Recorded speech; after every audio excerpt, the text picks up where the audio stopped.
തിരുവനന്തപുരം കോർപ്പറേഷന്റെ ഉടമസ്ഥതയിലുള്ള വാടക കെട്ടിടങ്ങളുടെ വരുമാനത്തെക്കുറിച്ചുള്ള കാര്യങ്ങളാണ് ഇപ്പോൾ പുറത്തു വന്നുകൊണ്ടിരിക്കുന്നത്.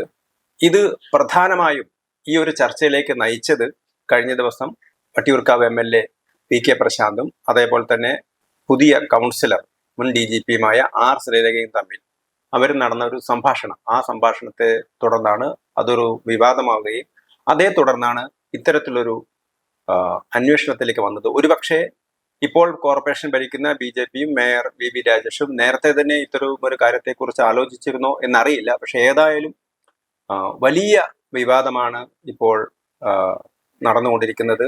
വലിയ അഴിമതിയാണ് ഇവിടെ നടക്കുന്നത്, വലിയ ക്രമക്കേടുകളാണ് നടക്കുന്നത് എന്നുള്ളതിൽ യാതൊരു സംശയമില്ല. കാരണം കോർപ്പറേഷൻ അധികാരികൾക്ക് പോലും അറിയില്ല എത്രയെത്ര കെട്ടിടങ്ങളാണുള്ളത്, അതിൽ ആരൊക്കെയാണ് ഉപയോഗിക്കുന്നത് എന്നുള്ള വിവരങ്ങളൊന്നും തന്നെ ഇപ്പോൾ പൂർണ്ണമായ വിവരങ്ങളില്ല. ഒരു സമഗ്രമായ അന്വേഷണത്തിലൂടെ മാത്രമേ ഇത് വെളിച്ചത്ത് വരൂ എന്നുള്ളതാണ് നമുക്ക് മനസ്സിലാക്കാൻ കഴിയുന്നത്. പല സ്ഥലത്തും ഒരാൾ ഒരു കരാറെടുത്തു, ലേലത്തിന് പിടിച്ചു ഒരു വാടക കെട്ടിടം. അദ്ദേഹം മരിച്ചു കഴിഞ്ഞാൽ പോലും അദ്ദേഹത്തിന്റെ അവകാശികൾ അത് കൈവശം വെക്കുകയാണ് ചെയ്യുന്നത്. അങ്ങനെ നിരവധി സംഭവങ്ങളാണ് ഇപ്പോൾ പുറത്തു വന്നുകൊണ്ടിരിക്കുന്നത്. തിരുവനന്തപുരത്ത് നിരവധി കെട്ടിടങ്ങൾ, ഇപ്പം പത്രങ്ങളൊക്കെ തന്നെ അത് സംബന്ധിച്ച് വിശദമായ വാർത്തകളൊക്കെ തന്നെ വന്നു കഴിഞ്ഞു.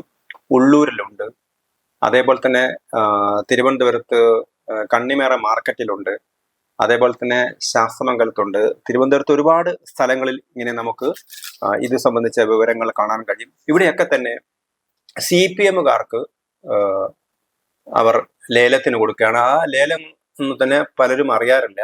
അതൊരു രഹസ്യമായിട്ട് ലേല പ്രക്രിയ നടത്തുന്നു. കുറഞ്ഞ വിലയ്ക്ക് CPMകാർക്ക് അല്ലെങ്കിൽ ബന്ധപ്പെട്ട ആളുകൾക്ക്, കോർപ്പറേഷൻ അധികാരികൾക്ക് താല്പര്യമുള്ള ആളുകൾക്കാണ് ഈ കരാറുകളൊക്കെ കിട്ടുന്നത്. അങ്ങനെ അവർ ഈ കെട്ടിടം ചുരുങ്ങിയ വിലയ്ക്ക്, തിരുവനന്തപുരം നഗരത്തിൽ ചുരുങ്ങിയ വിലയ്ക്ക്, നമുക്ക് തന്നെ അറിയാം, ഇപ്പോ മേയർ VK പ്രശാന്ത് ഏതാണ്ട് 840 രൂപ മാസം മാത്രം കൊടുത്തുകൊണ്ടാണ് ഏറ്റവും വിലയുള്ള അല്ലെങ്കിൽ വിലപിടിപ്പുള്ള സ്ഥലം കൈവശം വെച്ചിരിക്കുന്നത്. അത് മേയർ എന്ന നിലയിൽ അദ്ദേഹം, മുൻ മേയർ എന്ന നിലയിലോ അല്ലെങ്കിൽ MLA എന്ന നിലയിലോ അദ്ദേഹം ഒരു അപേക്ഷ കൊടുത്ത് അത് കോർപ്പറേഷൻ ഒരു നിയമപരമായിട്ട് അതിനൊരു ബലമുണ്ടാക്കിയിരിക്കുന്നു. പക്ഷെ എങ്ങനെയാണെങ്കിൽ പോലും ഇവിടെ ഒരു പ്രധാനമായ പ്രശ്നം, ഒരു നഗരത്തിലുണ്ടാകുന്ന ആ വിലയ്ക്ക് അനുസരിച്ചുള്ള വിലയല്ല ഇപ്പോൾ പല സ്ഥലത്തും കൊടുത്തിരിക്കുന്നത് എന്നാണ്. അപ്പം യഥാർത്ഥത്തിൽ വാടക കിട്ടുന്ന, ഇവരെന്താണ് ചെയ്യുന്നത്? ഇങ്ങനെ വാടക എടുത്തിരുന്ന ആളുകൾ 4ഉം 5ഉം ഇരട്ടി തുകയ്ക്ക് മറുവാടകയ്ക്ക് നൽകുകയാണ് ചെയ്യുന്നത്. അപ്പം കോർപ്പറേഷൻ ഒരു പൊതു സ്വത്തായ കോർപ്പറേഷൻ, ജനങ്ങളുടെ കോർപ്പറേഷൻ, അവർ ബിൽഡിംഗ് പണിയുന്നു, അത് വാടകയ്ക്ക് കൊടുക്കുന്നു. ആ വാടക മേൽ വാടകയ്ക്ക് കൊടുത്ത് വലിയ ലാഭം തട്ടുകയാണ് ഇടനിലക്കാർ ചെയ്യുന്നത്. ഇതൊക്കെ പാർട്ടിക്കാരാണ്. അപ്പൊ ഇങ്ങനെയുള്ള ഒരു സംഭവമാണ് തിരുവനന്തപുരത്ത് നടക്കുന്നത്. വലിയ ക്രമക്കേടാണ് ഇതിന്റെ പേരിൽ നടക്കുന്നത്. ഇത് സംബന്ധിച്ച് രേഖകൾ തന്നെ, പ്രഥമ ദൃഷ്ട്യാ രേഖകൾ ആർക്കും കിട്ടിയില്ലെന്നാണ് പറയുന്നത്. അപ്പൊ അതുകൊണ്ട് തന്നെ വിശദമായ അന്വേഷണം നടക്കുകയാണ്. തിരുവനന്തപുരത്ത് ഇങ്ങനെ വിവിധ സ്ഥലങ്ങളിൽ ഇങ്ങനെ വെട്ടിപ്പ് നടക്കുന്നു എന്നാണ് വന്നിരിക്കുന്നത്. അപ്പം ഈ ഒരു വർഷങ്ങളായിട്ട് തിരുവനന്തപുരം കോർപ്പറേഷൻ ഭരിച്ചു കൊടുക്കുന്ന CPM തങ്ങളുടെ പല സ്ഥലത്തും അവരുടെ പാർട്ടിയുമായി ബന്ധപ്പെട്ട ട്രസ്റ്റുകളൊക്കെ തന്നെ ഇവിടെയാണ് വർക്ക് ചെയ്യുന്നത്. ഇവർക്കൊക്കെ തന്നെ ചുരുങ്ങിയ വാടകയ്ക്കാണ് കൊടുത്തിരിക്കുന്നത്. ഇനി ട്രസ്റ്റുകളല്ലാത്ത ആളുകളാണ് ഇതേപോലെ തന്നെ മറുവാടകയ്ക്ക് നൽകിയിരിക്കുന്നത് എന്നുള്ള ആക്ഷേപമാണ് വരുന്നത്. ഇപ്പം പലരും ഇതൊരു അന്വേഷണം വന്ന ഉടനെ തന്നെ പലരും ഇത് സംബന്ധിച്ച വിവരങ്ങളൊക്കെ തന്നെ പുറത്തേക്ക് വരുന്നുണ്ട്. അങ്ങനെ ഒരു വിശദമായ അന്വേഷണത്തിലൂടെ നമുക്ക് വലിയൊരു വെട്ടിപ്പ്, തിരുവനന്തപുരത്തെ കോർപ്പറേഷൻ നടന്നൊരു വലിയൊരു വെട്ടിപ്പ് പുറത്തു വന്നുകൊണ്ടിരിക്കുകയാണ്. ഇതിന് ഇടയാക്കിയത് ഒരുപക്ഷെ ശാസ്തമംഗലത്തെ കൗൺസിലർ ആയിട്ടുള്ള ശ്രീലേഖയും അതേപോലെ തന്നെ തനിക്ക് കൗൺസിലർ ആയിട്ട് ഉപയോഗിക്കാൻ പറ്റുന്ന റൂം വിട്ടുതരണം എന്ന് അത് ഉപയോഗിക്കുന്ന VK പ്രശാന്ത് MLAയോട് സംസാരിച്ചതും അവർ ഒരുപക്ഷെ വ്യക്തിപരമായി സംസാരിച്ചതാകാം. ആ സംസാരം അത് മാധ്യമങ്ങളിലേക്ക് വരികയാണ്. അത് VK പ്രശാന്ത് തന്നെയാണ് അത് പുറത്തുവിട്ടത്.